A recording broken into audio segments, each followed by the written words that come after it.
In the last class, we have seen what is coagulation sedimentation. We have seen what is coagulation, and we have seen how coagulation sedimentation is going to help in the sedimentation process. In order to have this coagulation sedimentation, what are the different types of coagulants that we are going to use that we have studied in the last class. In today's class, we are going to see what is feeding device. There are two types of are there in that feeding device. One is dry feeding, one is wet feeding. Then we will see flocculation tank or a flocculator. Then we'll see mechanical mixing device. Then we are going to see the optimum dosage of a coagulant by using the jar test. See, optimum dosage of coagulant by jar test, it is a very important question as for your examination point of view is concerned. And again, along with that, all these three topics are important, but more important is your optimum dosage of coagulant by using jar test. The possibility of asking in the examination is more regarding this optimum dosage of a coagulant by using a neat sketch. They will be asking, and they will be asking you regarding dry and wet feeding with the neat diagram. Explain with the neat diagram, they may ask you, and they may ask you explain flocculator with the neat sketch and along with the mechanical mixing device. All these four questions will be based upon the diagrams. So all are important question. Much more important is optimum dosage of a coagulant by using jar test. Now coming to today's topic, that is feeding device. Now what is this feeding device? Now in the last class we have seen that we are going to add the coagulants in the water to be treated. We have to add the coagulants. Now in order to add these coagulants, we are going to add it by using the feeding devices. We are not directly going to add any coagulant directly or randomly. We are going to use these feeding devices. Feeding devices is nothing but in order to add these coagulants, we are going to use the devices. There are two types of feeding devices are there in that. One is dry feeding and one is wet feeding. Now we will see what is regarding dry feeding. We are going to see in detail what is dry feeding.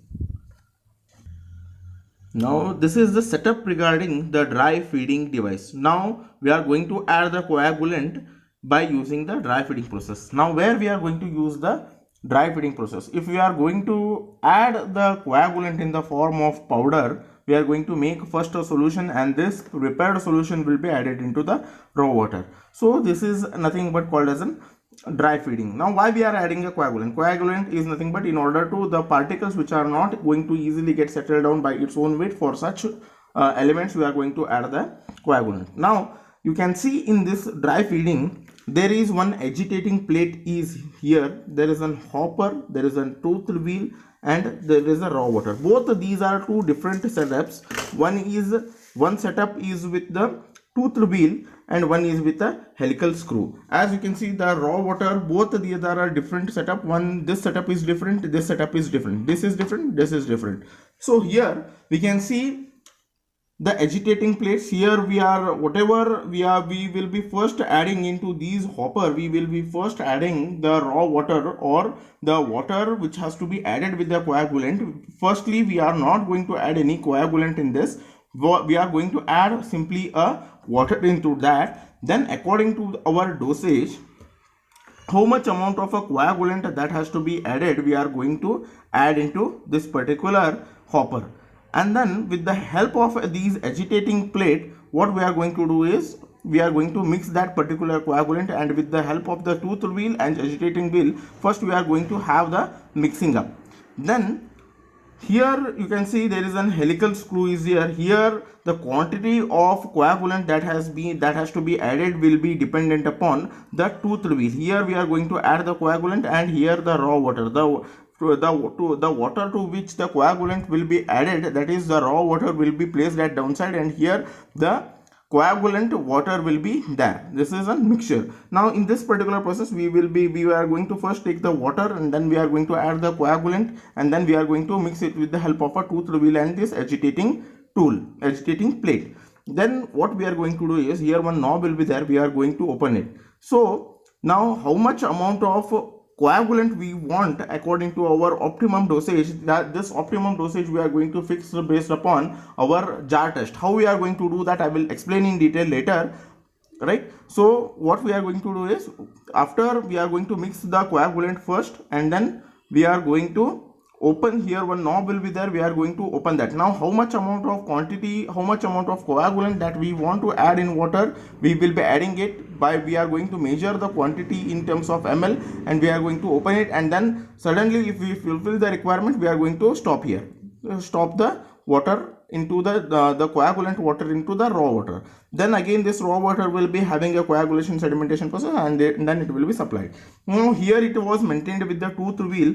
In here, in this particular process, what will happen is, only here there is a difference between this and this is having a tooth wheel, and this is having a helical screw. Now the quantity of water, how much we want, it will be how much the quantity of a coagulant that has to be added into this raw water will be dependent on the momentum of this helical screw. Now suppose if we want less amount of water, then what we will do is, we will be pressing this helical screw inside, we are rotating it, and we are going to make sure that the less amount of water should flow in this. Suppose if we want the greater amount of water, has to be greater amount of coagulant that has to be added into this particular raw water, then we will be opening it to the full, so that the maximum quantity of water will go inside it. So this is nothing but called as a dry feeding device. I think both have been understood. This is with the tooth wheel, this is with the helical screw. Both setup are different. You can use this also, you can use this also. Now the next mixing device is wet feeding device. Here we can see there is a setup of inlet raw water with the float chamber. Both these are connected, right? The water which has to be have the coagulation sedimentation, the water will be at a downside, and this will be having the float chamber. This is, both are interconnected. Why these are interconnected, I will tell you short while. Then here we are going to have the mixing the coagulant water, we are going to have it here in this particular tank. Now this tank is attached with this float chamber, right? This coagulant, the coagulant solution is connected with the float chamber. How it is connected? Now here you can see there is a conical plug over here. Now this conical plug, whenever we want to add the coagulant in this particular raw water, see from here the coagulant water will be going into this particular raw water.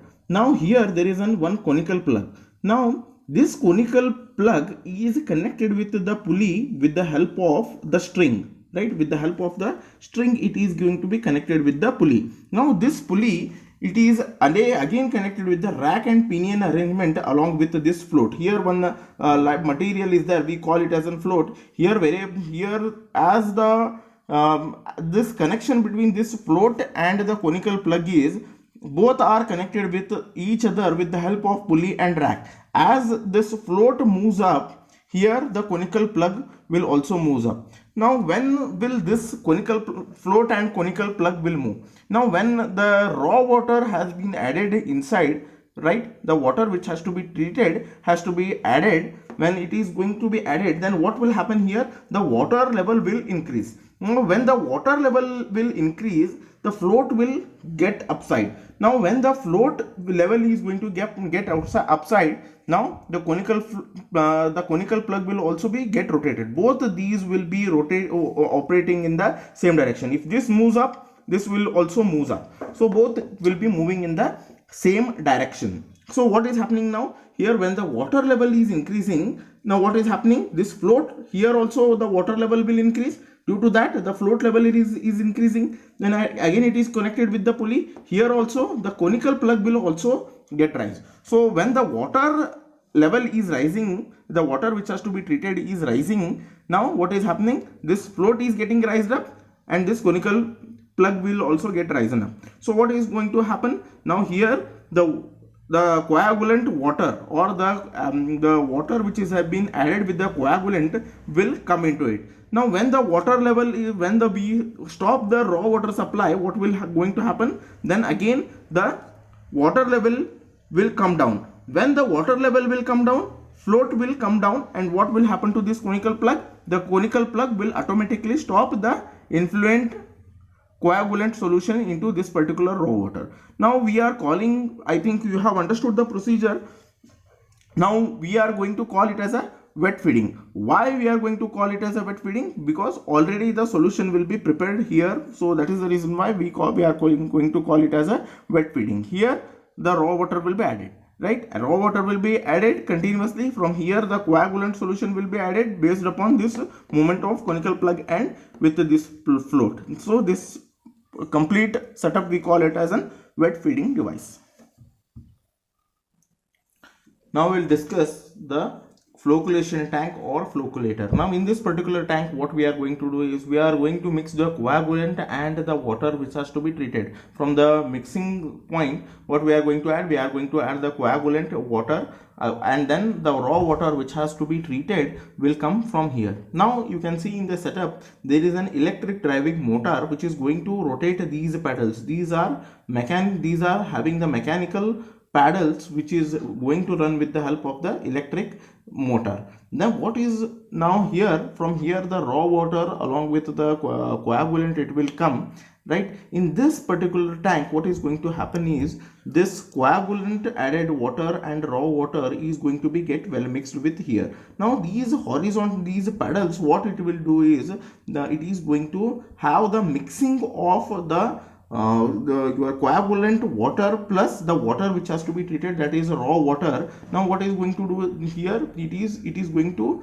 rotate with the help of the electric motor. The main work of these pedals is mixing of the coagulant, the water which has been added with the coagulant water and the water which has to be treated. Here it is going to mix. So what we are going to do here, we are going to maintain the speed of these pedals will be maintained around 2 to 3 rpm, 2 revolutions per minute. It will make 2 revolutions per minute, and it is going to have the your coagulation sedimentation process. Now in this particular process, as the velocity is slow, now what is going to happen? The coagulant is going to mix with the raw water. Now the raw water which has to be treated, it is going to be well mixed, and again I have told there is an opposite charges will be getting developed, and the particles which is it is going to have the floc formation. Floc is nothing but the formation of a ball. Now these, as the weight of these balls, flocs is going to get increased. What is going to happen?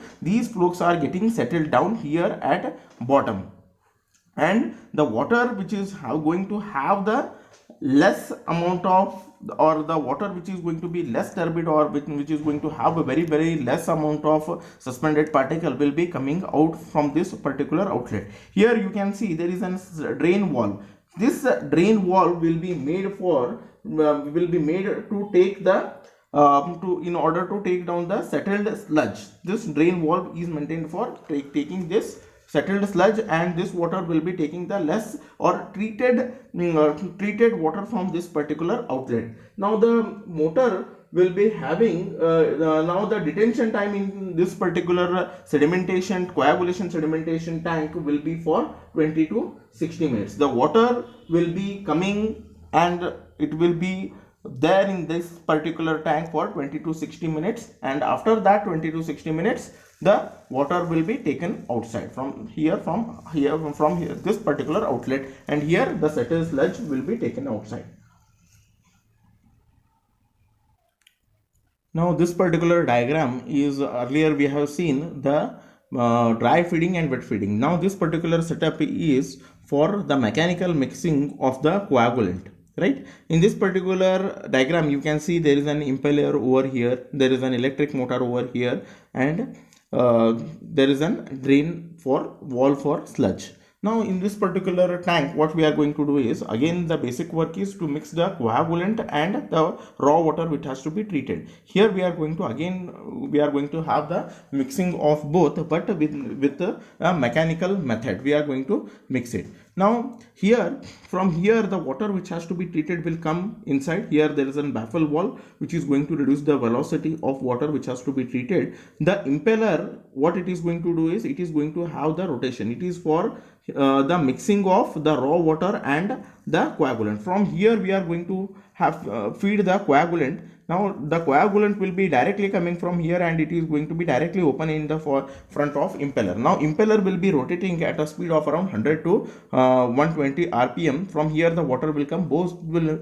mix together, and here the drain valve will be closed when we are going to have the sedimentation process. Now here the water will be there for the period of around 1 to 2 minutes, half to 2 minutes the water will be here. So in this particular process, what is going to happen, that it is going to settle the suspended the particles which are going to be get settled down by its own weight. They are going to get settled down, and after 2 minutes the water will be taken outside, and this drain valve is made for taking out the settled sludge. This is nothing but called as a mixing basin with the mechanical device.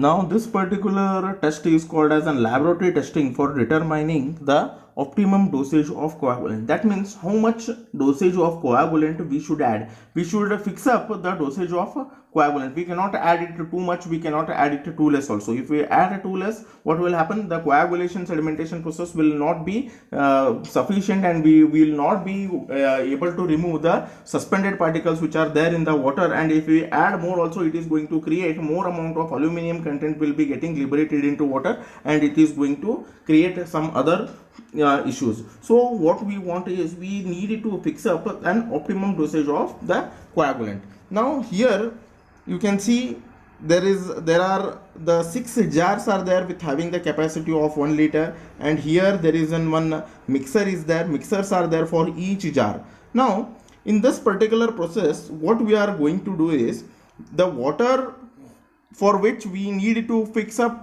the optimum dosage, we will be taking that particular water into these particular jars. We are going to take 500 ml water in each jars, 500 ml to 500 ml, 500 ml, 500 ml, 500 ml. In all these jars we are going to take 500 ml of water, which has to be for which the optimum dosage, or for which the coagulant dosage has to be fixed, we are going to take into this particular jars. Now in first jar we will be making the alum solution, the alum Al2SO4 18H2O. We are going to have an prepared alum solution for this. We are going to prepare it for this fixing up an optimum dosage. In this first jar, what we are going to add is whatever the prepared alum solution is there. Out of that we are going to add, in the first jar we are going to take 2.5 ml here. In the second jar we are going to take 5 ml, third jar 7.5 ml of that but prepared alum solution, then 10, then 12.5, then 15. So what we are going to do here is we have added the coagulant with the different dosages we have added. Then these are mixers. What we are going to do is now we are going to mix these coagulant and this water very well. So first what we are going to keep is we are for 1 minute we are going to keep the speed of these rotors of around 100 rpm, so that what will happen is there is a good amount of mixing of these coagulants will be there. Then after 1 minute at 100 rpm, what we are going to do is we are going to reduce the speed of these mixers. We are going to keep it at 40 rpm. Now after keeping it at 40 rpm, what is going to happen? There will be continuous rotation will be there, and there will be a mixing of coagulant as well as the water which has to be treated will be there. So after this, we are 40 rpm, we are going to maintain it for the period of around 20 to 25 minutes we are going to maintain. And then what we are going to do is again these mixers we are going to stop. Then we will be waiting the suspended particles to get these suspended particles to which are for which the flux has been formed. We are waiting to get settled down. Then what we are going to do, we are not going to disturb the upside water, because the upside water will be clear. Here the flux are going to get settled down here. We are what we are going to do is from here we are going to take one sample and going to measure the supernatant water without disturbing the bottom side. For all these particular jars, what we are going to do, the upside, the supernatant liquor, we are going to take it out and we are going to measure its turbidity by using the nephelometers. For this we do for all these we are going to check their turbidity. Now whichever sample is going to give us a less turbidity, now that suppose here the third jar is going to give us a less turbidity. That means say around 2 NTU. Here it is going to give you 6 NTU. Here it is going to give 10 NTU. Here it is going to give 15, 20, 25. Now which will be the optimum dosage? This particular jar will be having the optimum dosage. So what is that? 2.5, 5, 7.5. So 7.5 ml will be the optimum dosage of the coagulant. Now why we have taken this as an optimum coagulant? Because it has reduced the maximum of its turbidity. Now what is turbidity? I have already told you what is the turbidity in my previous classes. Okay, so it is going to remove the maximum amount of suspended solids which are there in the particular water sample. So this is nothing but called as an optimum dosage of a coagulant by using jar test. Now we have completed both sedimentation. In module 3 we have completed sedimentation. Along with this sedimentation, coagulation, sedimentation, we have covered it. We have covered theory of sedimentation. We have covered what are the different types of settling tanks. We have studied its design. What are the different types of sedimentation tank we have studied. Then we have studied coagulation and flocculation. We have studied clariflocculator. We have studied the different types of coagulants, then different types of feeding devices, then jar apparatus. All these things we have studied in the module 3, that is the sedimentation part. The sedimentation and sedimentation coagulation, here it is going to get over. After this we are going to give more concentration on filtration process.